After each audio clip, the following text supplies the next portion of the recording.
ایک چھوٹے سے گاؤں کا نام امید نگر تھا۔ یہ گاؤں اپنی سادگی اور خوبصورتی کے لیے مشہور تھا، لیکن اس کی ایک بڑی مشکل تھی، وہاں بجلی نہیں تھی۔ سورج غروب ہوتے ہی پورا گاؤں اندھیرے میں ڈوب جاتا تھا اور لوگ مٹی کے دیے جلا کر اپنے کام کرتے تھے۔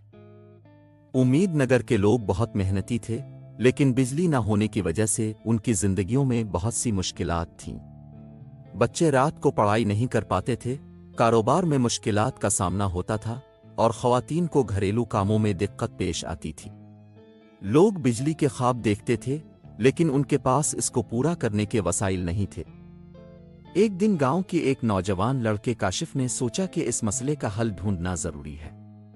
کاشف نے اپنے استاد سے مشورہ کیا اور استاد نے اسے سولر انرجی کے بارے میں بتایا۔ کاشف نے اپنے کچھ دوستوں کے ساتھ مل کر سولر پینلز کے بارے میں تحقیق کی اور سیکھا کہ یہ پینلز سورج کی روشنی کو بجلی میں بدل سکتے ہیں۔ کاشف اور اس کے دوستوں نے گاؤں کے لوگوں کو اکٹھا کیا اور انہیں سولر پینلز کے فوائد کے بارے میں بتایا۔ پہلے تو لوگ ہچکچائے، لیکن کاشف کی محنت اور اس کے علم نے سب کو قائل کر دیا۔ گاؤں والوں نے مل کر تھوڑے تھوڑے پیسے جمع کیے اور کاشف کی قیادت میں گاؤں کے اہم مقامات پر سولر پینلز لگانے کا منصوبہ بنایا۔ جلد ہی امید نگر میں تبدیلی آنے لگی۔